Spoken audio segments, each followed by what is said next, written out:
الحمدللہ رب العالمین الصلاة والسلام علی محمد وعلی آلہ واصحابہ اجمعین۔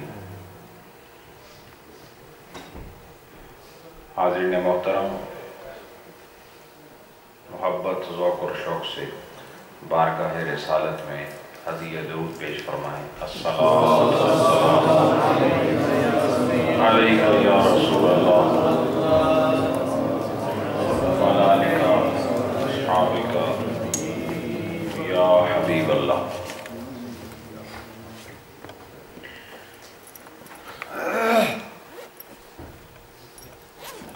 حضرات، آپ بخوبی جانتے ہیں کہ جمعرات میں ہونے والی مجلس خالصتاً روحانی اور علمی محفل ہوتی ہے۔ اس محفل کو چلانا، اس محفل کو آباد کرنا اللہ کے خاص کرم کے بغیر ممکن نہیں ہے۔ دنیا کی ان جھمیلوں سے، دنیا کی ان مصروفیات سے، اور یہ جو ہمارے لیے دنیا نے جال بنے ہوئے ہیں، کبھی کاروبار کے، کبھی دنیا داری کے، کبھی رشتہ داری کے، کبھی اپنی ضرورت اور بلا ضرورت، یہ جو دنیا نے جال بنے ہوئے ہیں، ان جالوں کے اندر انسان پھنس چکا ہے، اور اس طرح کی جو خیر کی محفلیں ہیں ان کی طرف رغبت نہ ہونے کے برابر ہے۔ تو کیا آپ خوش بخت نہیں سمجھتے اپنے آپ کو کہ وہ جتنے جال دنیا نے بنے، آپ نے کبھی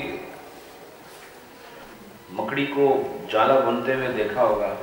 اگر آپ نے سامنے نہیں دیکھا تو ٹیلی ویژن پہ دیکھا ہوگا۔ وہ جالا کیوں بنتی ہے؟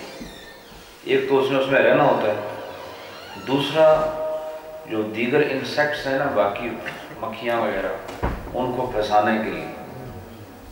اور جب اس میں کوئی مکھی پھنس جاتی ہے تو وہ پھر اس کا نکلنا بہت مشکل، کیونکہ پہلے وہ پھنستی ہے، پھنسنے کے بعد پھر اس کے گرد وہ مکڑی طواف شروع کر دیتی ہے اور اس کو پھنساتی رہتی ہے، اور زیادہ اس کو اس جالے میں قید کرتی ہے۔ تو وہ مکھی جو اس جالے میں قید ہو گئی ہو، اگر اس سے آزاد ہو جائے تو اس کی خوشی کا عالم کیا ہوگا؟ اس جالے سے نکلنا زندگی کی ضمانت ہے نا، یعنی اس جال سے نکلنا زندگی کی ضمانت ہے۔ یاد کرو، اس جال سے نکلنا زندگی کی ضمانت ہے۔ اور آپ لوگ بھی دنیا کے کام کاج کرنے کے بعد اس دنیا کے جالوں سے نکل کر آؤ تو یہ آپ کی ایمانی اور روحانی زندگی کی ضمانت ہے۔ یہ بھی ایک ضمانت ہے۔ کس بات کی؟ کہ رب العالمین نے آپ کو یہ توفیق دی کہ دنیا اور دنیا کے معمولات، ان کے ہوتے ہوئے آپ نے اپنے رب کو بلایا نہیں، اس کو یاد کرنے کے لیے حاضر ہو گئے۔ تو یہ بھی یاد رکھے کریں کہ جب آپ خدا کے ذکر کے لیے آ جائیں، یا نماز پڑھنے کے لیے حاضر ہو جائیں، یا کوئی بھی اللہ کے دیے ہوئے حکم کی پابندی کی طرف بڑھنے لگیں، تو سمجھ لو کہ اس وقت رحمت خداوندی کا رخ تمہاری طرف ہے کہ اللہ نے آپ کو اپنے ذکر کے لیے قبول کیا اور آپ کو توفیق دی کہ آپ اس کو یاد کرنے کے لیے حاضر ہو جائیں۔ دوسری بات یہ ہے کہ ہم نے قدم اٹھایا اور قدم تعلیم کا اٹھایا، اور تعلیم کا مطلب ہوتا ہے دوسرے کو پڑھانا۔ یاد رکھو، ہمارے لوگ کہتے ہیں جی میرے پتر بڑی تعلیم کی ہے، یہ غلط لفظ ہے، کیونکہ تعلیم کا مطلب پڑھنا نہیں ہوتا، تعلیم کا مطلب ہوتا ہے دوسرے کو پڑھانا۔ سمجھ آئی کہ نہیں؟ تعلیم کا مطلب خود پڑھنا نہیں ہے، بلکہ تعلیم کا مطلب ہے غیر کو پڑھانا، اور ظاہر ہے غیر کو پڑھانے کے عمل سے گزرنے والا وہی ہوتا ہے جو پہلے خود پڑھنے کی منزل سے گزر چکا ہو۔ تو ہم نے جو قدم اٹھایا وہ تعلیمی قدم ہے، اس میں بے خبروں کو خبردار کرنا ہے، اس میں سوئے ہوئوں کو بیدار کرنا ہے، اس میں نہ جاننے والوں کو جانکاری کی منزل میں پہنچانا ہے، اور غفلت سے اٹھا کر باعمل زندگی کی طرف دعوت دینی ہے۔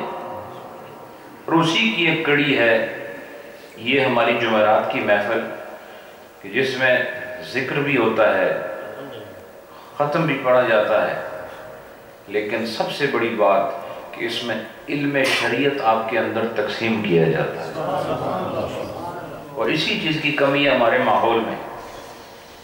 ایک جمعے کا خطاب ہوتا ہے مسجدوں میں، آپ میں سے کتنے لوگ ہیں جو جمعے کا خطاب سننے کے لیے جاتے ہیں؟ کوئی بھی نہیں ہے، سب کہتے ہیں جمعہ پڑھنے کے لیے جا رہے ہیں۔ آج تک آپ نے کسی کو سنا ہے میں تقریر سننے جا رہا ہوں؟ کبھی آپ نے سنا ہو کہ کوئی پوچھے گھر نئے کپڑے پہنے ہیں، صاف ستھرے سفید کپڑے پہنے، خوشبو لگا رہے ہیں، تو آپ نے قدر جلنے ہو، وہی آپ کی زبان میں تو ہے جی جمعہ پڑھنے سے جلنے ہیں۔ آج تک کسی نے یہ کہا کہ مولانا صاحب ممبر پر آ چکے ہیں تو میں کچھ گلاں سننے واسطے جا رہے ہیں، کیونکہ آپ کا مقصد یہ ہوتا ہے کہ وہ جو 2 رکعت ہے نا بس وہ پڑھیں اور اس کے بعد یہ سارا کھیل ختم ہو جائے۔ ایسا نہیں ہے، ہمارے ماحول میں یہ بہت بڑی کمزوری ہے کہ ہم نے سیکھنے اور سکھانے کو اپنی زندگی کا کتنا وقت دیا ہے۔ آپ اپنی زندگی کو ذرا اس کا پرسنٹیج نکالیں نا کہ آپ نے سیکھنے کے لیے کتنا اپنے آپ کو آمادہ کیا ہے۔ اور آپ کو معلوم ہے کہ سیکھنے کی کوئی عمر نہیں۔ اطلب العلم من المہد الی اللہ، کہ گود سے گور تک علم حاصل کرو، کیوں کہا؟ تاکہ یہ پتہ چل جائے کہ علم کے حصول کی کوئی عمر نہیں ہوتی، جب خدا عطا فرمائے تو حاصل کرو۔ تو الحمدللہ ہماری جو محفل ہے اس میں بزرگ بھی ہوتے ہیں، اس میں بچے بھی ہوتے ہیں، جوان بھی ہوتے ہیں، مرد بھی ہوتے ہیں، عورتیں بھی ہوتی ہیں، تو سب جو ہیں فیضیاب ہوتے ہیں، سب کے لیے مسائل بیان ہوتے ہیں۔ اور 4 سال سے زیادہ عرصہ گزر گیا ہے کہ آپ دیکھیں کہ ابھی تک نماز کے مسائل پورے بیان نہیں ہوئے، کتنی تفصیلات بیان ہوئی ہیں اور کتنا آپ لوگوں نے فائدہ اٹھایا۔ آج مجلس میں لوگ کم ہیں چونکہ ہماری عوام آج حکومت بنا رہی ہے بیٹھ کر گھروں میں، تو بہرحال انشاءاللہ یہ حکومت تو آج بن جائے گی، پھر وہ حاضر ہوں گے۔ میں نے جو چیپٹر شروع کیا تھا وہ کس بار بیان میں تھا؟ مریض کی صلاۃ المریض، جی صلاۃ المریض، مریض کی نماز، اور اس پر الحمدللہ 3 درس ہو چکے ہیں، ٹھیک ہے۔ آج اس کا 4تھا بیان ہے، سماعت فرمائیں۔ آخری مسئلہ آپ کو میں پھر یاد دلاتا ہوں کیونکہ اس کا ایک حصہ رہ گیا تھا، وہ پچھلا حصہ بیان کروں تو یہ سمجھ آئے۔ آخری آپ کو مسئلہ یہ بتایا تھا کہ ایک ایسا مریض ہے جو سر بھی نہیں ہلا سکتا، بیڈ پر لیٹا ہوا ہے، ہاتھ پاؤں تو دور کی بات ہے، وہ سر بھی نہیں ہلا سکتا۔ تو جب تک سر ہلا سکتا ہے، آپ کو بتایا تھا کہ اشارے سے وہ رکوع کرے گا، اشارے سے سجدہ کرے گا، اور یہ بھی بتایا تھا کہ احسن طریقہ یہ ہے کہ اگر ایسا آدمی جو سر کے اشارے سے نماز پڑھتا ہے اس کے پیچھے تکیہ رکھا جائے، بتایا تھا آپ کو، روئی یہاں سے پڑھ کے بتایا تھا، تاکہ وہ جب تکیہ رکھیں گے تو وہ صحیح اشارہ کر سکے گا۔ تو ایک وہ مریض ہے جو سر بھی نہیں ہلا سکتا، اس کے لیے کیا حکم ہے؟ ہاتھ بھی نہیں ہلا سکتا، پیر بھی نہیں ہلا سکتا، سر کو بھی حرکت نہیں دے سکتا. تو پھر علماء نے یہاں بتایا کہ پھر ایسے آدمی پہ نماز فرض نہیں رہتی، اس کا فرض اس سے ساقط ہو جاتا ہے. آگے وہ یہ کہتے ہیں کہ والفتوی علیہ، کہ یہ جو قول ہے اسی پر فتویٰ ہے. کیا ہے؟ اسی قول پر فتویٰ ہے. اور یہ کہتے ہیں وَإِن مَاتَ مِن ذَلِكَ الْمَرْضِ، پھر وہی مریض جو سر بھی نہیں اٹھا سکتا وہ اسی مرض کی وجہ سے مر جائے، یعنی جس مرض کی وجہ سے وہ سر کو حرکت نہیں دے سکتا تھا اسی مرض میں وہ فوت ہو جائے، تو فرمایا لا شیء علیہ، فرمایا اس پر کوئی چیز واجب نہیں. وہ جتنا عرصہ اس کا گزرا نا اس مرض میں کہ وہ سر ہی نہیں ہلا سکتا، اس پر کوئی چیز واجب نہیں. اس کا مطلب کیا ہے؟ وَلَا يَلْزِمُهُ فِدْيَةٌ، تو پھر اس پر فدیہ بھی لازم نہیں ان نمازوں کا جو وہ حالت مرض میں اس سے رہ گئی، ایسے مرض میں کہ جس میں وہ سر کو بھی نہیں ہلا سکتا تھا. اس سے ایک چیز اور سمجھ آئی، وہ یہ کہ جو نمازیں قضا ہو جائیں، جو نمازیں، سنو اور مسئلہ، جو نمازیں قضا ہو جائیں اور وہ آدمی فوت ہو جائے تو وہ آدمی وصیت کر جائے یا نہ کرے، جو پیچھے اس کی اولاد ہے اس کو چاہیے کہ اپنے والدین کے ترکے سے ہر نماز کا فدیہ ادا کرے. ٹھیک ہے؟ ہر نماز کا فدیہ ادا کرے. یہ تو مسئلہ ہو گیا اسی آدمی کا. اب آگے سنیے، وفی التجرید وَيَفْعَلُ الْمَرِيضُ فِي صَلَاتِهِ مِنَ الْقِرَاءَةِ وَالتَّسْبِيحِ وَالتَّشَهُّدِ مَا يَفْعَلُهُ صَحِیح. کہتے ہیں کہ مریض اپنی نماز میں اسی طرح قرات کرے گا، اسی طرح تسبیح پڑھے گا، اسی طرح تشہد کرے گا جیسے ایک تندرست آدمی کرتا ہے. یہ نہیں ہے کہ وہ اس چیز میں بھی وہ کمی کرے. قرات کیا ہے؟ قرات صحیح آدمی کی کیا ہے کہ وہ سورہ فاتحہ بھی پڑھے گا اور سورہ فاتحہ کے بعد جو سورت ملاتے ہیں وہ بھی پڑھے گا. تو کہا مریض جو اشارے سے نماز پڑھتا ہے وہ بھی پوری سورہ فاتحہ پڑھے گا اور بعد میں سورت ملائے گا. والتسبیح، اور تسبیح کیا ہے؟ رکوع میں کیا پڑھتے ہو؟ سبحان ربی العظیم پڑھتے ہو نا. اور پھر سجدے میں کیا پڑھتے ہو؟ سبحان ربی الاعلیٰ پڑھتے ہو. کہا جس طرح تندرست آدمی یہ پڑھتا ہے مریض بھی اسی طرح اشارے میں جب رکوع کرے گا تو وہ سبحان ربی العظیم پڑھے گا اور جب سجدہ کرے گا تو سبحان ربی الاعلیٰ پڑھے گا. اور آگے وقت تشہد، اور تشہد میں عام آدمی کیا پڑھتا ہے؟ التحیات پڑھتا ہے. التحیات کے بعد پھر درود شریف پڑھتا ہے، درود شریف کے بعد پھر دعا کرتا ہے. بالکل جیسے تندرست آدمی یہ پڑھتا ہے مریض بھی جو اشارے سے نماز پڑھتا ہے وہ بھی یہ ساری چیزیں اسی طرح پڑھے گا. سمجھ آیا؟ وَإِنْ عَجَزَ عَنْ ذَلِكَ كُلَّهُ تَرَكَهُ، اور اگر یہ جتنی چیزیں بیان ہوئی ہیں نا، تسبیح ہو گئی، قرات ہو گئی، تشہد ہو گیا، اگر وہ ان چیزوں کے پڑھنے سے بھی عاجز ہے، یہ بھی نہیں پڑھ سکتا. کیسے نہیں پڑھ سکتا؟ کہ اس کی زبان کو مسئلہ ہے یا اس کی طاقت ہی نہیں ہے، ہونٹ ہی نہیں ہلا سکتا، اتنا کمزور ہے. تو فرمایا کہ پھر ایسی صورت میں پھر وہ بے شک ترک کر سکتا ہے، ایسی صورت میں چھوڑ سکتا ہے. اب یہ آپ خود سوچیں کہ بالکل وہ مریض جو حرکت بھی نہیں کر سکتا اس کے مسائل بھی یہاں ذکر ہے نا. تو پتہ چلا اس حال میں بھی نماز کا تصور تو قائم ہے. تو وہ جو تندرست ہیں اور نہیں پڑھتے، یعنی تو مرض، یہ میں آپ کو جو بتا رہا ہوں یہ وہ مرض ہیں جن میں انسان حرکت بھی نہیں کر سکتا، بیٹھ نہیں سکتا، لیٹ سکتا ہے. ایسے مریض آپ نے بہت کم دیکھے ہوں گے جو بیٹھ نہیں سکتے، ہر وقت لیٹے رہتے ہیں. لیکن کیا شریعت نے ان کو معاف کیا نماز؟ نہیں کیا. تو وہ جن کے ہاتھ پاؤں سلامت ہیں، تم اللہ کے سامنے کھڑے کیسے ہوگے؟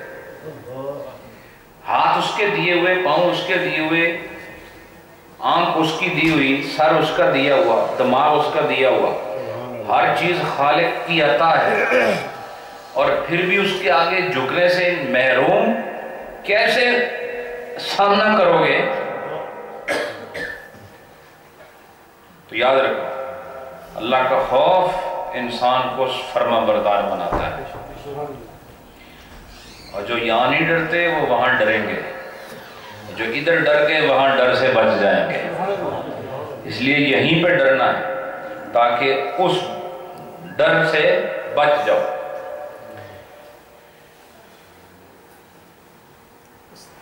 آپ کہہ رہے ہیں مفارقت المریض للصحیح، صحیح یعنی تندرست اور مریض کے اندر فرق کیا ہے؟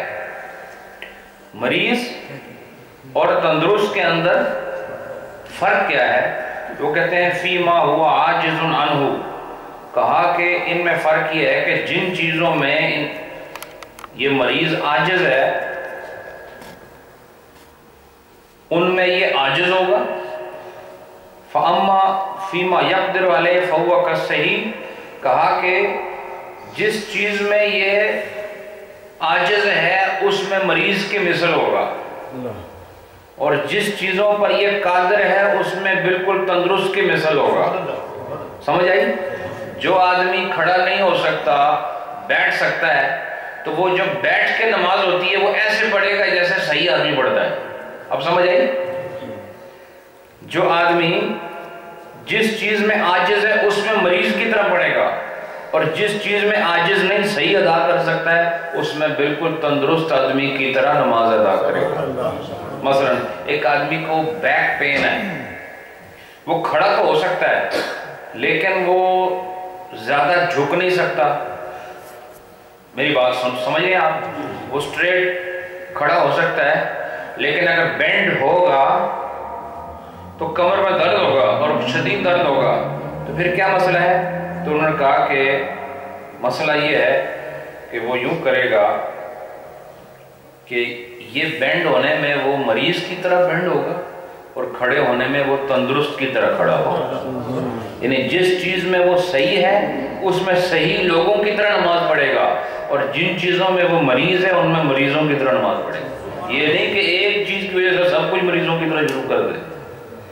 سمجھ آئی کیا نہیں؟ یعنی جس چیزوں میں آپ عاجز ہو، عاجز عربی میں عاجز اور انگلش میں اس کو ڈسیبل کہتے ہیں، اور عربی میں کیا کہتے ہیں اس کو؟ عاجز۔ عاجز وہ ہوتا ہے جو کوئی کسی چیز کے کرنے پر قادر نہ ہو، اس کو عاجز کہتے ہیں، اور عاجز کا اپوزٹ قادر ہے۔ بات سمجھے کیا نہیں؟ یعنی قادر جو کر سکتا ہے، عاجز جو نہیں کر سکتا، اور قادر ایبل اور عاجز ڈس ایبل۔ یہ انگلش اور عربک میں آپ کو بتا رہا ہوں۔ تو فرمایا کہ جس چیز میں وہ صحیح ہے اس میں وہ بالکل تندرست آدمی کی طرح نماز پڑھے گا، اور جس چیز میں ڈس ایبل ہے اس میں ڈس ایبل کی طرح نماز پڑھے گا۔ چونکہ یہاں ہوتا ہی ہے کہ آدمی کو ایک چیز بیماری لگے تو وہ ساری نماز مریضوں کی طرح پڑھ دیتا، ایسا نہیں ہوگا۔ آپ کو چھوٹ اس چیز میں ہے جس میں آپ حقدار ہو، اور جس میں حقدار نہیں اس میں اگر بے حق خود اپنے ہاتھ سے حق حاصل کرو گے تو حق نہیں ملے گا۔ کیسے نہیں ملے گا؟ جو پڑھو گے قبول ہی نہیں ہوگا۔ تو نماز آدمی کیوں پڑھتا ہے؟ قبول کرانے کے لیے یا مردود کرانے کے لیے؟ قبول کرانے کے لیے۔ تو لہٰذا اپنی نمازوں کی حفاظت کرو۔ جس چیز میں آپ ڈسیبل ہو اس کو ڈسیبل کی طرح پڑھو، اور جس چیز میں ایبلٹی موجود ہے اس کو پورا مکمل طریقے سے ادا کرو۔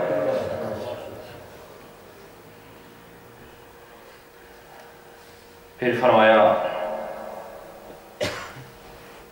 فَإِن كَانَ يَعْرِفُ الْقِبْلَةَ، اگر ایک آدمی قبلے کی سمت تو جانتا ہے، گھر میں بیٹھا ہے اور اس کو پتہ ہے کہ قبلہ کس طرف ہے، وَلَكِنْ لَا يَسْتَطِيعُ أَن يَتَوَجَّهَ إِلَى الْقِبْلَةِ، لیکن وہ اس بات کی طاقت نہیں رکھتا کہ وہ اپنے آپ کو قبلے کی طرف پھیرے۔ ایسا ہو سکتا ہے نا؟ کیسے ہو سکتا ہے؟ مثال کے طور پر اس کی ہڈیاں ٹوٹ گئی ہیں، سمجھ آ رہی میری بات؟ اب وہ خود اس کو پتا ہے قبلہ، ابھی قبلہ اس طرف ہے نا، یہ جدھر میری بیک ہے یہ قبلے کا رخ ہے۔ تو مثال کے طور پر جس طرح یہ ہمارے حاجی صاحب بیٹھے ہیں اسلام صاحب، تو ان کا منہ ادھر ہے نا آپ کی طرف ادھر، تو اب ان کو پتہ ہے قبلہ اس طرف ہے، پتہ ہے ان کو، لیکن ان کے پاس اتنی طاقت نہیں کہ یہ مڑ کر قبلے کی طرف منہ کریں. تو پھر اب ایک صورت اور بیان کرتے ہیں، اس مسئلے کو ذہن میں رکھنا. وَلَمْ يَجِدْ أَحَدًا يُحَوِّلَهُ إِلَى الْقِبْلَةِ، اور ان کو کوئی ایسا آدمی بھی وہاں موجود نہیں کہ وہ ان کو قبلے کی طرف پھیر دے. دیکھو تسی افسوس کیوں کرو چنگے پالے جاتے جسے کہہ رہے ہو وہ باقی انہوں نے ہڈیاں توڑ تو وہ یہ صرف مثال بیان ہو رہی ہے، آپ ایموشنل ہو گئے ہیں. یہ ان کا منہ کدھر ہے؟ ادھر. ان کا منہ کچن کی طرف ہے اور کرنا کدھر ہے؟ قبلے کی طرف. اب ان کی اپنی طاقت کوئی نہیں کہ یہ منہ ادھر کرے، اور وہاں وَلَمْ يَجِدْ أَحَدًا يُحَوِّلُهُ إِلَى الْقِبْلَةِ، اور وہاں کوئی آدمی ایسا موجود بھی نہیں جو ان کو قبلے کی طرف پھیر دے. تو پھر کیا کرے؟ فی ظاہر الروایہ انہو یصلی کذالک ولا یعید، کہا کہ یہ پھر جس حال میں بیٹھے ہیں نا اسی حال میں نماز پڑھ لیں اور بعد میں دہرانے کی بھی ضرورت نہیں ہے. سمجھ آ گئی؟ اب یہ مسئلہ آپ کے علم میں اضافہ ہوا ہے، یہ فائدہ ہے اس مجلس سے. یہ مسئلہ سمجھ آیا؟ اب اس کی دوسری صورت سنو.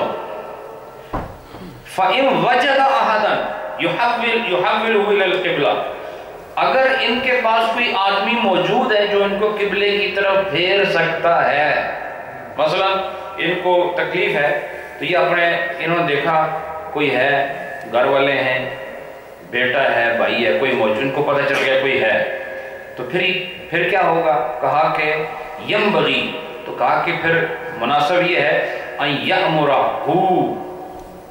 حتی یحولہ، تو پھر کہا کہ طریقہ یہ ہے کہ یہ اس کو کہیں کہ تم مجھے قبلے کی طرف پھیر دو. کیا کہیں؟ مجھے میرا منہ کدھر کرو؟ قبلے کی طرف کرو. فَإِن لَمْ يَأْمُرْهُ وَصَلَّى عَلَى غَيْرِ الْقِبْلَةِ لَا يَجُوزُ، کہا کہ اگر وہ آدمی موجود تھا اور انہوں نے اس کو کہے بغیر یہ کہا کہ میں تو قبلے کی طرف نہیں مڑ سکتا، اور آدمی موجود تھا اور انہوں نے اس کو کہا نہیں کہ میرا منہ قبلے کی طرف کرو، اسی حالت میں نماز پڑھ لی، تو کہا کہ اس کی نماز نہیں ہوئی، اس کی نماز نہیں ہوئی.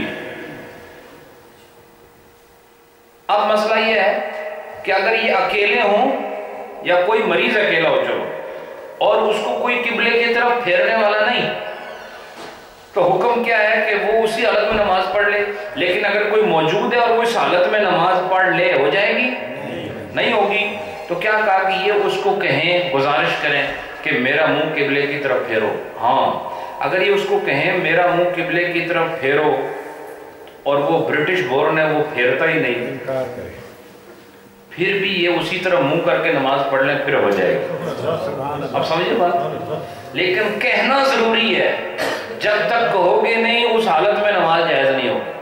کہنے کے بعد آپ نے حکم پورا کر دیا شریعت کا، شریعت نے سمجھ لیا کہ آپ پھر بھی معذور ہیں اس کے ہوتے ہوئے کہ وہ اب آپ کی مدد نہیں کر رہا، آپ نے اپنا کام کر دیا، تو آپ اسی حالت میں نماز پڑھو، اللہ اپنا کام کرے گا. سمجھ آئی؟ یہ ہوتا ہے.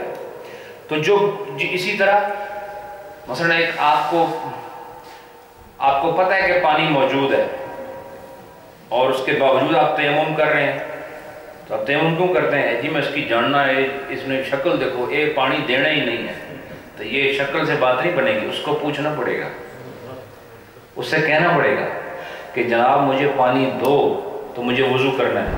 اگر وہ کہے کہ میں نہیں دیتا تو پھر حکم یہ ہے کہ پھر وہ جو 2 میل اور میل کی جو شرائط ذکر ہوئے نا، 1 میل تک پانی تلاش کرو، اس صورت میں پھر 1 میل تک پانی نہ ملے تب جا کے پھر آپ تیمم کر سکتے ہیں.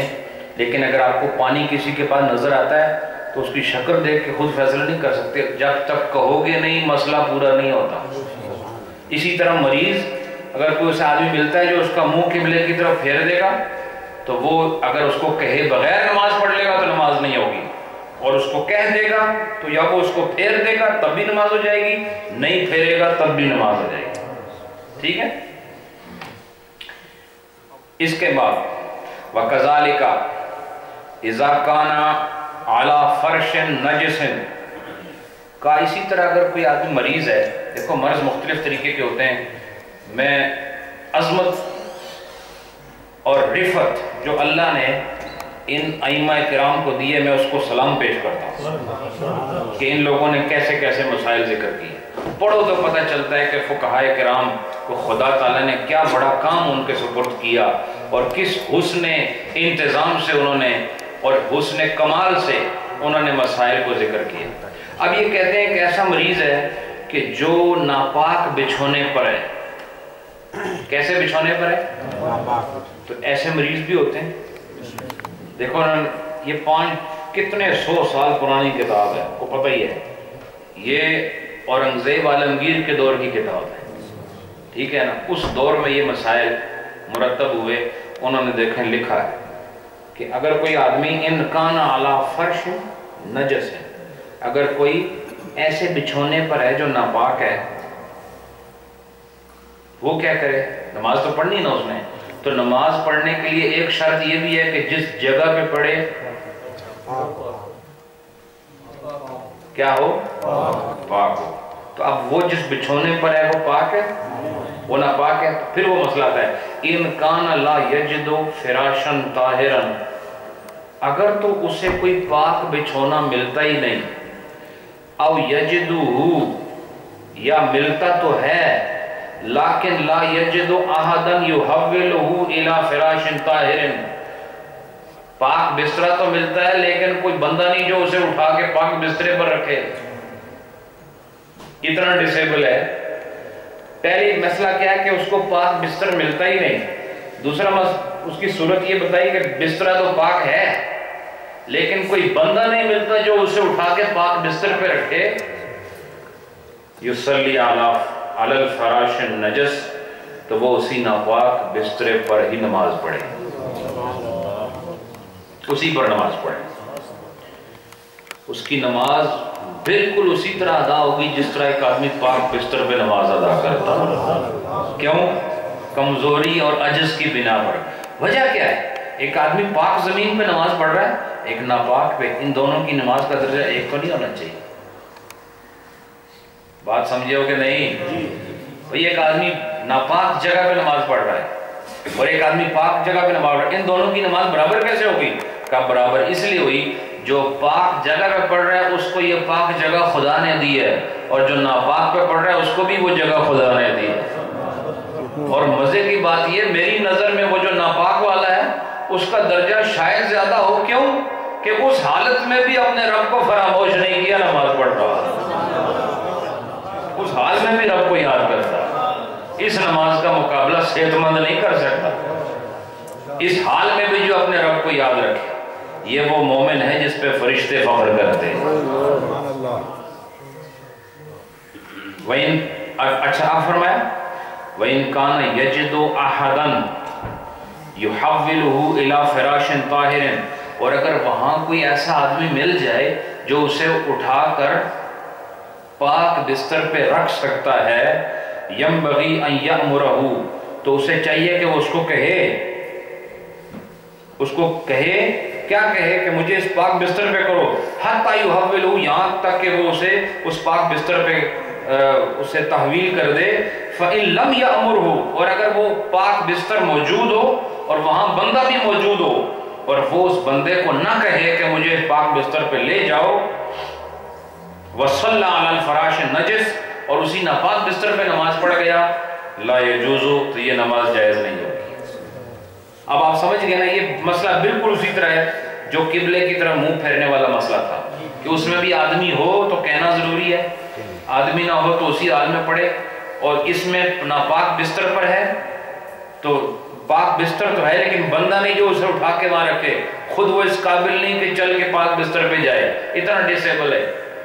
تو پھر کہا اسی حالت میں ناپاک بستر پہ نماز ادا کرے، اللہ قبول کرے گا۔ اور وہ آدمی کہ جس کے پاس پاک بستر بھی ہے اور کوئی آدمی بھی نظر آ رہا ہے کہ جو اسے اٹھا کے پاک بستر پہ لے جائے، اب اس کو کہے بغیر اگر اسی ناپاک بستر پہ نماز پڑھے گا تو ہو جائے گی؟ نہیں ہوگی۔ ماشاءاللہ، نماز ہاں اس کو کہہ دے اور وہ کہے میں نہیں کرتا، پھر اسی ناپاک پہ ہو جائے گی۔ سمجھ آئی؟ تو کہنا ضروری ہے۔ کیا کہنا ضروری ہے؟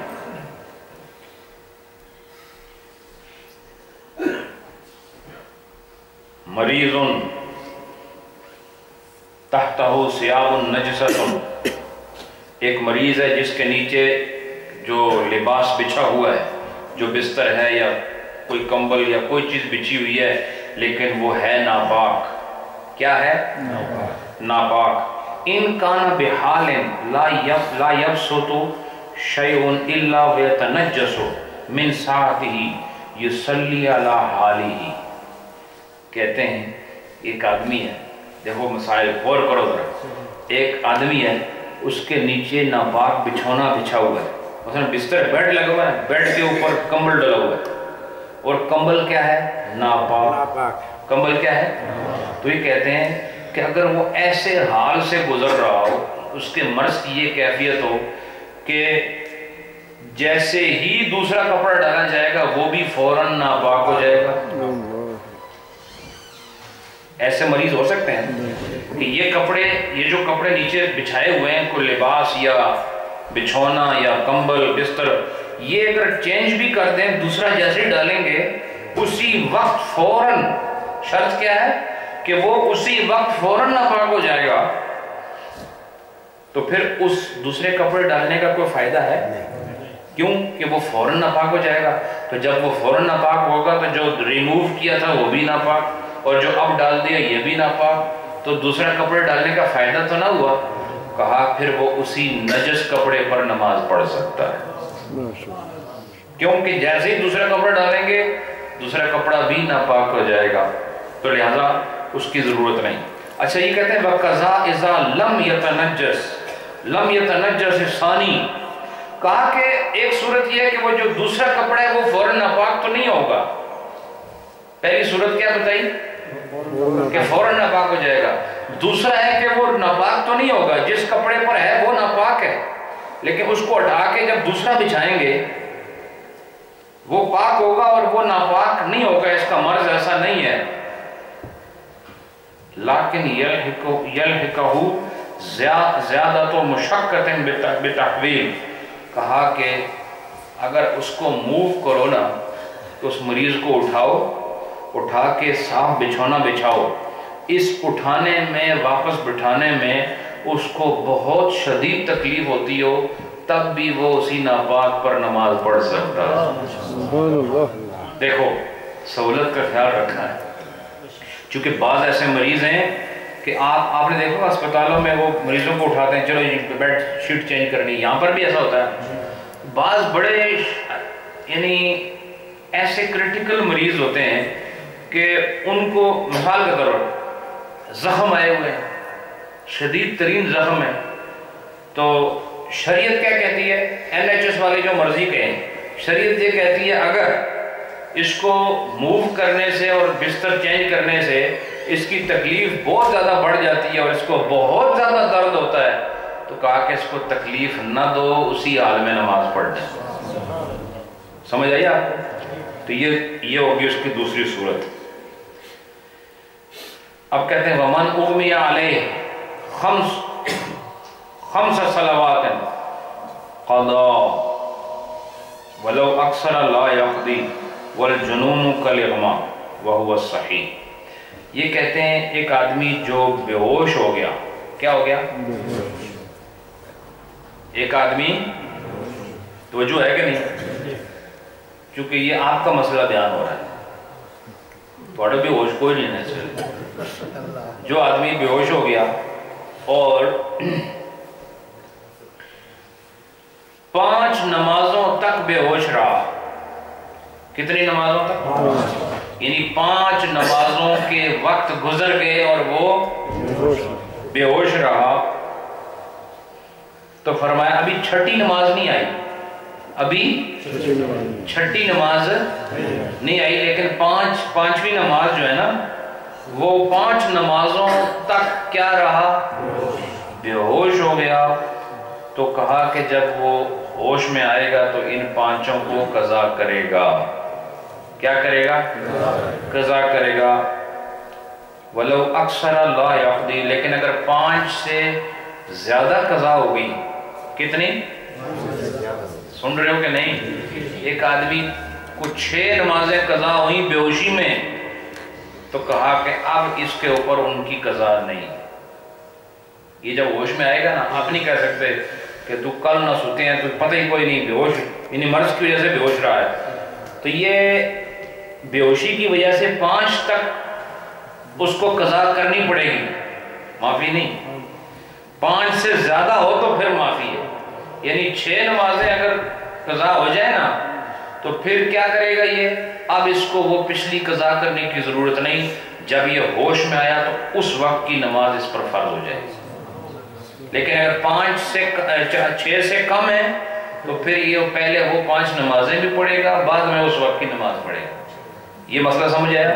یہ بھی مریض کی بات ہو رہی نا، بے ہوش کون ہوتا ہے؟ مریض ہی ہوتا ہے۔ اچھا، والجنون کالاغماء، اور جو آدمی پر دماغ کا دورہ پڑتا ہے اور وہ پاگل ہو جاتا ہے لیکن وہ اگلے لمحے ٹھیک بھی ہو جاتا ہے، تو کہا کہ یہ پاگل ہونا، جنون، یہ بھی بے ہوشی کے حکم میں ہے۔ جو آدمی 5 وقت کی نمازوں تک پاگل رہا، مثال کے طور پر اس کو پتہ ہی نہیں دنیا کیا ہوتی ہے تو آخرت کیا ہوتی ہے، اس کو ٹھنڈے گرم کا نہیں پتا، اس کو کوئی پتہ نہیں میں کیا کہہ رہا ہوں، ہے وہ بے ہوش نہیں ہے لیکن کیا ہے؟ مجنون ہو گیا۔ کیا ہوا؟ تو اگر یہ 5 نمازیں ہیں تو جب یہ اس کو جنون سے افاقہ ہوگا تو اس کو بتایا جائے گا کہ تمہاری 5 نمازیں رہ گئی، پڑھو، اس پر لازم ہے، وہ پڑھے گا۔ اور اگر 6 ہو گئی تو یہ پھر اس کے ذمہ وہ فرض نہیں۔ اس کے بعد فرمایا وَلَوْ أُغْمِيَ عَلَيْهِ بِفَزْعٍ مِنَ السَّبْعِ أَوْ آدَمِيٍّ أَوْ أَكْثَرَ مِنْ يَوْمٍ وَلَيْلَةٍ يَسْقُطُ عَنْهُ الْقَضَاءُ بِالْإِجْمَاعِ، کہتے ہیں اگر کوئی آدمی کسی انسان یا کسی حیوان کے خوف سے بے ہوش ہو گیا، کیونکہ ہر آدمی کی جرت ایک طرح نہیں ہوتی، کچھ لوگ خوف سے بے ہوش ہو جاتے ہیں، تو کہا کہ آگے درندہ آ گیا بہت خون خوار، اس کو دیکھ کے ڈر گیا، اور ڈرا اتنا کہ بے ہوش ہو گیا، یا کوئی بہت علاقو خان آ گیا اچانک میدان میں، اس کو دیکھ کر ڈر گیا اور یہ کیا ہوا؟ بے ہوش ہو گیا۔ اور یہ بے ہوش کتنا ہوا؟ 5 نمازوں سے زیادہ وقت، 1 دن اور 1 رات سے زیادہ، تو اس میں چھٹی نماز آ جاتی ہے۔ 1 دن اور 1 رات میں کتنی نمازیں؟ 5۔ تو جب 1 دن اور 1 رات سے زیادہ عرصہ بے ہوش رہا تو چھٹی بھی آ گئی بیچ میں، تو کہا اگر یہ چھٹی نماز تک بے ہوش رہا تو یسقط عنہ القضاء، تو اس پر قضا واجب نہیں ہے، قضا ساقط ہو گئی بالاجماع، یعنی اجماعی طور پر کنسنسس ہے علماء کا کہ ایسے آدمی پر پھر وہ نمازیں قضا دوبارہ پڑھنے کی ضرورت نہیں جو قضا ہو گئی۔ کس آدمی پر؟ جو کسی حیوان یا انسان کو دیکھ کر اس کے خوف سے ڈر گیا اور ڈر کر بے ہوش ہوا اور اتنی دیر بے ہوش رہا کہ جس میں 6 نمازیں قضا ہو گئی۔ کتنی؟ 6 نمازیں قضا ہو گئی۔ تو پھر یہ کیا کرے گا؟ پچھلی نمازیں قضا اس کے ذمہ واجب نہیں ہے، اور اگر 6 نہیں تھی بلکہ 5 تھی تو پھر اس کے ذمہ قضا ہے۔ بات سمجھ آئی کہ نہیں؟ آگے سنو، وَلَوْ شَرِبَ الْخَمْرِ، کسی آدمی نے شراب پی، اس نال بھی ہوش نہیں نہ رہنا۔ دیکھو انہوں نے ہر چیز بیان کی۔ ایک وہ آدمی ہے جس کو ہوش نہیں رہا، وہ حیوان دیکھ کے بے ہوش ہو گیا ہے جی، موٹا تازہ گینڈا دیکھا تو ڈر گیا، تو دوسرے دن آنکھ اس نے کھلی کہ وہ ہے تو نہیں تھے، تو اب اس کا حکم کیا ہے؟ بتاؤ مجھے اس کا حکم کیا ہے؟ قضا نہیں ہے، کب تک نہیں ہے؟ چھٹی جاتا اگر 6 نمازوں تک 6 نمازوں تک بے ہوش رہا، یہ لفظ یاد کیا کرو. آپ ایسے سمن بکون بیٹھ رہتے ہو. یہ مسائل جو میں بتا رہا ہوں یہ اصل خزانہ ہے. تقریر اور یہ چیزیں آسان ہوتی ہیں، یہ مشکل کام ہے. اچھا دوسرا آدمی کون ہے؟ وَلَوْ شَرِبَ الْخَمْرِ، جس آدمی نے شراب پی، حَتَّى ذَهَبَ عَقْلُهُ، اور اتنی پی کہ اس کی عقل جاتی رہی. شراب 1-2 گھونٹ سے عقل نہیں جاتی، اس کی ایک خاص مقدار ہے. وہ جب آپ اس کا انٹیک ہوتا ہے نا، ایک خاص اس کی کوانٹٹی ہے، اتنا کوانٹٹی جب انٹیک ہو جائے تو پھر آدمی کی عقل جاتی رہتی ہے. اور اکثر جو آپ کو یہ لڑکھڑاتے نظر آتے ہیں روڈوں پر، یہ اس کوانٹٹی کی حدوں سے نکل چکے ہوتے ہیں، اس لیے لڑکھڑاتے ہیں. تو یہ کہتے ہیں کہ کسی نے شراب پی یہاں تک کہ اس کی عقل چلی گئی، اب عقل نہیں اس میں. کتنا اکثر من یوم و لیلۃ، وہ ایک رات اور ایک دن سے زیادہ اس کو عقل موجود نہ رہی. تو پیچھے جتنے مسائل میں نے بتائے، 1 رات اور 1 دن بے ہوشی کے، جنون کے، اس میں کیا مسئلہ بتایا کہ اگر 1 دن اور 1 رات سے زیادہ بے ہوش رہا تو وہ نمازیں قضا ہیں نہیں ہیں. ماشاءاللہ وہ قضا ہیں. لیکن کہا کہ یہ جو شرابی ہے اس کی عقل اگر 1 دن اور 1 رات سے زیادہ تک غائب رہے تو اس کے لیے یہ حکم نہیں ہے، اس پر وہ لازم ہے عذاب ہے. حالانکہ یہ بھی تو عقل سے فارغ تھا نا، بے ہوشی تھا. یہ بھی جنون کی صورت تھی نا. اس کو کوئی پتہ نہیں چلتا دن ہے رات ہے، سفر میں ہے، جہاز میں ہے، پانی کے اندر ہے، کوئی پتہ نہیں ہے. خود جہاز بنا ہوا ہے. سمجھ آئی کہ نہیں؟ تو کہا 1 دن اور 1 رات سے زیادہ بے ہوش رہا اور اس کی عقل جاتی رہی تو فرمایا لا یسقط، اس پر حکم یہ ہے کہ اس سے یہ نمازیں ساقط نہیں ہوں گی. کیوں کہ بے ہوش ہونا خوف سے یہ انسان کی کمزوری ہے. خود کوئی نہیں چاہتا وہ بے ہوش ہو جائے. اور ایک آدمی جو جانور کو دیکھ کے خوف سے بے ہوش ہو گیا تو یہ خوف اس نے خود تھوڑی پیدا کیا. تو اللہ کی طرف سے ایک آدمی مجنون ہو گیا تو خود کوئی مجنون ہوتا ہے؟ شراب تو خود پی جاتی ہے، اس کے نتیجے میں عقل جاتی ہے نا. شراب پینے کے نتیجے میں عقل جاتی ہے. اس لیے کہا تیرا حساب ہونا بچو نہیں، تو بہت بڑی بدعقلی اور بدفعلی کی تھی ہے. کس طرح کہ تم نے شراب پی لی ہے لہذا تم اس حکم میں شامل نہیں، تمہارے ذمہ وہ نمازیں باقی ہے تو پڑھنی. اس سے پتہ چلا شرابی آدمی پر بھی کوئی آدمی شراب پیتا ہو تو وہ نماز پڑھنے آئے تو آپ یہ نہیں کہہ سکتے تم شرابی ہو نماز پڑھتے ہو. آج آپ کو مسئلہ بتا دیا نا کہ شرابی کے ذمہ بھی نماز باقی رہتی ہے. اس لیے آپ اس کے شراب پینے سے تو نفرت کر سکتے ہیں، لیکن جب وہ اللہ کے آگے جھک رہا ہو تو اس سے روکنے کی ضرورت نہیں کر سکتے. وہ اپنے رب کے آگے جھک رہا ہے. اور یاد رکھو جتنا کوئی بدکار ہے، جتنا اللہ سے دور ہے، اس کو گلے لگاؤ. جو دنیا میں زنا کرتا ہے، شراب پیتا ہے اور غیر شرعی حرکات کرتا ہے، اس سے نفرت نہ کرو، اس کو قریب لاؤ، اس کو اسلام کی خوشبو اس کے روح میں مہکاؤ، محبت سے اس کو اس جانب لے کر آؤ. کیوں کہ اگر وہ اللہ کی نافرمانی کے بعد نماز پڑھتا ہے تو شریعت کہتی ہے اس پہ نماز فرض ہے. پتہ چلا کہ جب وہ اطاعت کرتا ہے تو وہ اطاعت ہی ہوتی ہے، جب بغاوت کرتا ہے تو وہ بغاوت ہوتی ہے. جب وہ شراب پیتا ہے اس وقت وہ گناہگار ہوتا ہے، جب وہ نماز پڑھتا ہے اس وقت اس کو ثواب مل رہا ہو. بات سمجھ آئی کہ یہ بھی آپ کو درس ہے. اب ایک مسئلہ اور عرض کر کے میں ختم کرتا ہوں، چونکہ آج میں نے آپ کو کافی ٹاپ اپ کیا ہے، میں نے کافی آگے. ولو شرب البنج، اب یہ یہاں دیکھیں انہوں نے بنج لکھا ہے یہاں، اصل میں یہ بھنگ ہے. کیا ہے؟ تو میں نے اس کو بڑا تلاش کیا، چونکہ جب میں نے پڑھا اس کو تو اس وقت ہمارے محترم عاشق صاحب بھی وہاں تھے. میں یہ کتاب سامنے رکھی تھی، کھولی نہیں تھی، ان کا انتظار کر رہا تھا یہ جائیں تو پھر میں شروع کروں.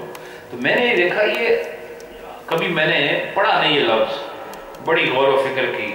آخر ایک جگہ مجھے مل گیا کہ عربی میں چونکہ بھنگ تو وہ کہہ نہیں سکتے، اس کو بنج لکھتے ہیں. ٹھیک ہے، سمجھ آئی کہ نہیں؟ بنج، منج سمجھتے ہو کہ نہیں؟ منج اسی وزن پر ہے بنج. تو بنج کس کے لیے کہتے ہیں؟ بھنگ کے لیے. کس کے لیے؟ بھنگ کے لیے. تو یہ کہتے ہیں کسی نے اگر بھنگ پی لی، اب ایک دوا یا کوئی دوائی پی لی. اب دیکھو اتنا عرصہ پہلے، کئی سو سال پہلے بھی ایسی دوائیاں تھیں جن میں نشہ تھا. دیکھو دوا کا ذکر کیا بنج کے ساتھ. آج کل جو آپ کو بعض دوائیاں ملتی ہیں وہ کہتے ہیں کہ یہ کھانے سے پہلے وہ آپ کو کوشن دیتے ہیں، کیا ڈرائیو مت کریں، آپ کو ڈراؤزی فیل ہو سکتا ہے، کیونکہ اس کے اندر جو انگریڈینٹس ہوتے ہیں ان کو پتہ ہوتا ہے کہ بعض ایسی چیزیں ہیں جیسے کوڈین وغیرہ، تو وہ آدمی خواب آور ہوتی ہیں. کیا ہوتی ہیں؟ انسان کو نیند دلاتی ہے. تو انہوں نے کہا اگر کسی آدمی نے بھنگ پی ہے یا ایسی دوائی پی ہے کہ جس میں اثرات وہی ہیں، حتی ذہب عقلہ اکثر من یوم و لیلۃ، تو کہا وہ آدمی اس کی بھی ایک دن اور ایک رات سے زیادہ عقل غائب رہی یہ بنگ پینے سے یا ایسی دوائی پینے سے. تو اس کی مثال یہ ہے کہ یہاں کوئی آپ کو ایسی دوائی دے دیتا ہے آپ کا ڈاکٹر کہ وہ کھانے کے بعد آپ 6 نمازوں تک سوتے رہے یا 6 نمازوں تک آپ کی عقل ہی کام نہیں کر رہی تھی. تو آپ جب 7ویں نماز کے وقت آپ کی عقل واپس آئی اور بے ہوشی سے ہوش میں آئے، تو آپ کا کیا مسئلہ ہے؟ آپ کو پچھلی وہ 6 نمازیں پڑھنی ہیں کہ نہیں؟ وہ یہ کہتے ہیں نہیں، یہ آپ کو پڑھنی پڑیں گی. حضرت امام محمد اور امام اعظم ابو حنیفہ کے نزدیک یہی مسئلہ ہے. عند الشیخین رحمہم اللہ تعالی. اگر کسی آدمی نے بھنگ پی ہو اور کسی آدمی، چونکہ بھنگ بھی اپنی مرضی سے پی ہے نا اور دوائی بھی اپنی مرضی سے پی ہے، تو یہ جو ڈسیبلٹی آئی 6 نمازوں کے وقت تک، یہ ڈسیبلٹی آئی اپنے فعل سے. کس فعل سے؟ اپنے فعل سے. اس لیے اب یہ چاہے 3 نمازوں تک بے ہوش رہے یا 6 تک بے ہوش رہے یا 15 تک بے ہوش رہے، جیسے ہی ہوش میں آئے گا اس کو کہا جائے گا تیار ہو جاؤ پچھلی نمازیں پوری کرو. لیکن وہ آدمی جو خود بے ہوش ہو گیا، وہ آدمی جو خود مجنون ہو گیا اور اس پر 6 نمازیں قضا ہو گئی، تو اس کو ہوش پر آنے کے بعد نہیں کہا جائے گا کہ تم وہ پڑھو، کیونکہ یہ اس کو من جانب اللہ عذر آیا تھا. اور وہ عذر جو اپنی وجہ سے آئے اس میں پھر ایسا نہیں ہوگا. اور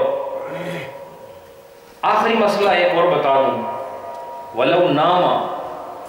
اب یہ مسئلہ آ رہا ہے برطانیہ کے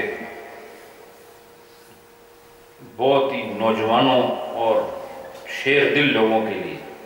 وہ کہتے ہیں کہ اگر کوئی آدمی ایک رات اور ایک دن سے زیادہ سویا رہا، ٹھیک ہے نا، کچھ ایسے بھی ہمارے نوجوان ہیں اور ایسے بابے بھی ہیں جو ان کو سو جائیں تو پھر کو اللہ کا بندہ اٹھائے تو ان کو پتہ چلتا ہے. اور وہ ایسا واقعہ گزرا بھی ہے، آجی نظر صاحب نے جو سنایا تھا، یاد ہے نا آپ؟ تو کہا کہ ایک آدمی سویا رہا. اب جب آدمی سویا ہو تو اس کو پتہ تو نہیں ہوتا میں سویا ہوں. مجھے روز سہنے کو نہیں، بتاؤ مجھے سونے سے پہلے پتہ ہوتا ہے کہ میں سونے لگا ہوں اور جاگنے کے بعد پتہ چلتا ہے میں سویا تھا، لیکن جب سو رہے ہو تو پتہ لگتا ہے میں سویا ہوں. دوسرے کو تو دیکھ کے بتا سکتے ہو سویا ہوا ہے، کہتے تو ہمیں یہ پتہ لگا میں سوتے ہیں، آج تک پتہ لگا ہو. یہ گارنٹی کی بات ہے. آپ کو یہ تو پتہ ہوتا ہے میں سونے لگا ہوں یا میں جاگ چکا ہوں، لیکن جب سو رہے ہوتے ہو کوئی نہیں پتہ ہوتا میں سویا ہوں. آج تک عجیب بات ہے، ہم میں سے کسی کو نہیں پتا کہ ہم سوئے ہوئے ہیں، ہم بھی سوئے ہوئے ہیں، پتہ نہیں ہے آپ کو. میں بتا رہا ہوں کیونکہ میں دیکھ رہا ہوں آپ کو. تو کہا کہ ولو نام، اگر کوئی آدمی سو گیا اکثر من یوم و لیلۃ، ایک دن اور ایک رات سے زیادہ، تو ایک دن اور ایک رات سے زیادہ میں کتنی نمازیں آئیں گی؟ 6 آئیں گی، 5 نہیں آئیں گی، زیادہ۔ ایک دن اور ایک رات میں کتنی ہیں؟ تو زیادہ کا مطلب کیا ہوگا؟ 6 ہوں گی۔ تو اگر کوئی آدمی اتنی دیر رہا تو اس کا کیا حکم ہے؟ وہ قضا نمازیں پڑھے گا کہ نہیں پڑھے گا؟ فرمایا یقضی، قضا کرے گا۔ کیا کرے گا؟ ہاں، یہ نہیں کہ میں تو سوتے ایسا میں نے کیا پتا۔ تو فرشتے کہیں گے وہ تو سانو پتہ ہے ہمیشہ تو سوتے آئے اسی، لیکن یہ تواڈے ذمہ یہ نمازاں باقی ہیں، اسی ادا کرنی ہیں۔ اس کا آخری درس ہے انشاءاللہ صلاۃ المریض کا، یہ 5واں درس ہوگا اگلی جمعرات کو انشاءاللہ۔ تو پھر یہ ختم ہو جائے گا، پھر اس سے اگلا باب آئے گا مسافر کی نماز، وہ بھی بڑا زبردست ایک چیپٹر ہے انشاءاللہ۔ چونکہ آپ لوگ بھی اکثر سفر کرتے ہیں اور سفر میں تو آپ نماز چھوڑتے ہی نہیں، اس لیے وہ مسائل جاننا آپ کے لیے بہت ضروری ہے۔ تو انشاءاللہ اگلا جو درس ہے وہ بھی صلاۃ مریض کے حوالے سے ہوگا، اس کے بعد انشاءاللہ پھر صلاۃ مسافر کے حوالے سے بات ہوگی۔ اللہ آپ سب کو خوش رکھے۔ بسم اللہ الرحمن الرحیم، بسم اللہ الرحمن الرحیم، اللہم صلی علی سیدنا و مولانا محمد وعلی آل سیدنا و مولانا محمد وبارک وسلم، اللہم صلی علی سیدنا و مولانا محمد وعلی آل سیدنا و مولانا محمد وبارک وسلم، اللہم صلی علی سیدنا و مولانا محمد وعلی آل سیدنا و مولانا محمد وبارک وسلم۔ بسم اللہ الرحمن الرحیم، الحمد للہ رب العالمین، الرحمن الرحیم، مالک یوم الدین، ایاک نعبد و ایاک نستعین، اہدنا الصراط المستقیم، صراط الذین انعمت علیہم غیر المغضوب علیہم ولا الضالین، الحمد للہ رب العالمین، الرحمن الرحیم، مالک یوم الدین، ایاک نعبد و ایاک نستعین، اہدنا الصراط المستقیم، صراط الذین انعمت علیہم غیر المغضوب علیہم ولا الضالین۔ بسم اللہ الرحمن الرحیم، ألم نشرح لك صدرك ووضعنا عنك وزرك الذي أنقض ظهرك ورفعنا لك ذكرك فإن مع العسر يسرا، إن مع العسر يسرا، فإذا فرغت فانصب وإلى ربك فارغب، ألم نشرح لك صدرك ووضعنا عنك وزرك الذي أنقض ظهرك ورفعنا لك ذكرك فإن مع العسر يسرا، إن مع العسر يسرا، فإذا فرغت فانصب وإلى ربك فارغب۔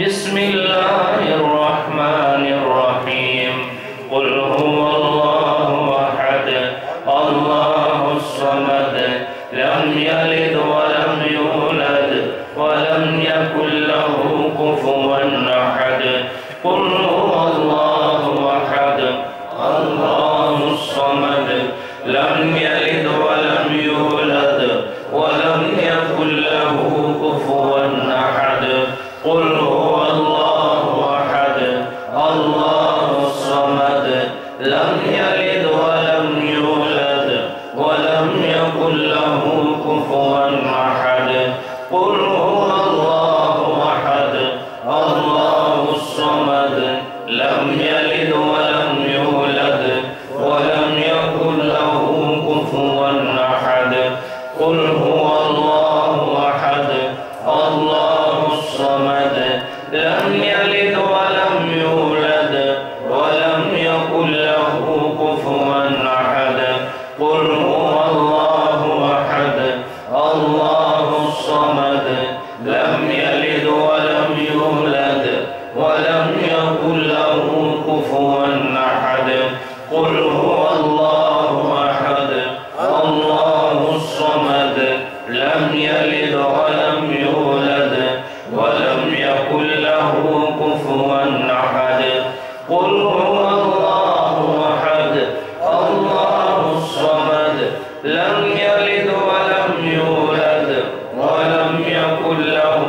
كفوا أحد قل هو الله أحد الله الصمد لم يلد ولم يولد ولم يكن له كفوا أحد قل هو الله أحد الله الصمد لم يلد ولم يولد ولم يكن له كفوا أحد قل هو الله أحد الله الصمد لم يلد ولم يولد ولم يكن له كفوا أحد قل هو الله أحد الله الصمد لم يلد ولم يولد ولم يكن له كفوا أحد قل هو الله أحد الله الصمد لم يلد ولم يولد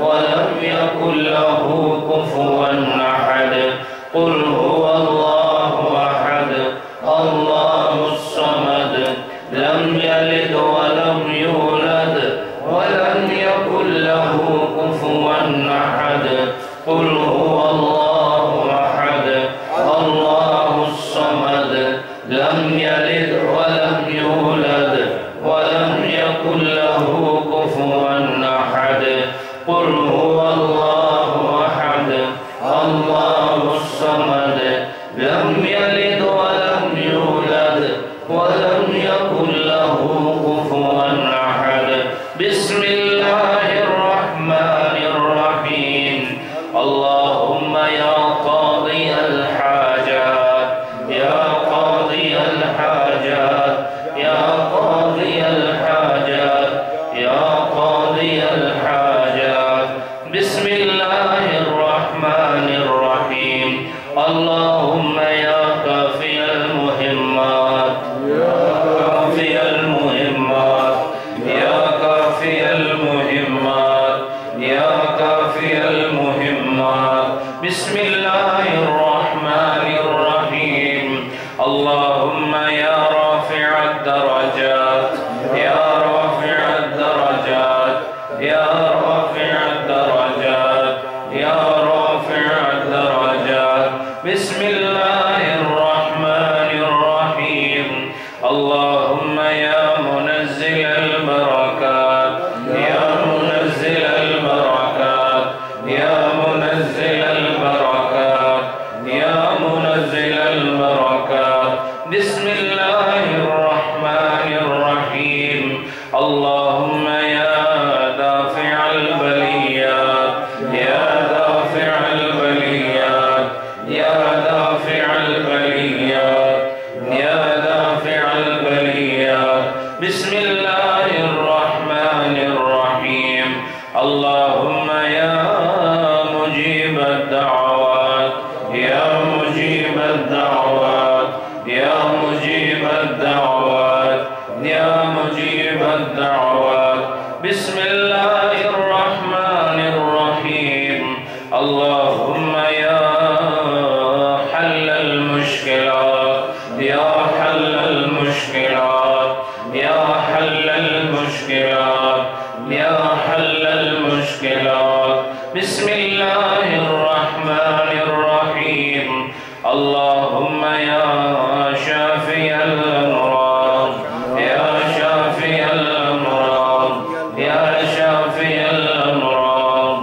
يا شافي الأمراض بسم الله الرحمن الرحيم اللهم يا مسبب الأسباب يا مسبب الأسباب يا مسبب الأسباب يا مسبب الأسباب بسم الله الرحمن الرحيم اللهم يا مفتح الأبواب يا مفتح الأبواب يا مفتح الأبواب يا مفتح الأبواب بسم الله الرحمن الرحيم اللهم يا دليل المتحيرين يا دليل المتحيرين يا دليل المتحيرين يا دليل المتحيرين بسم الله الرحمن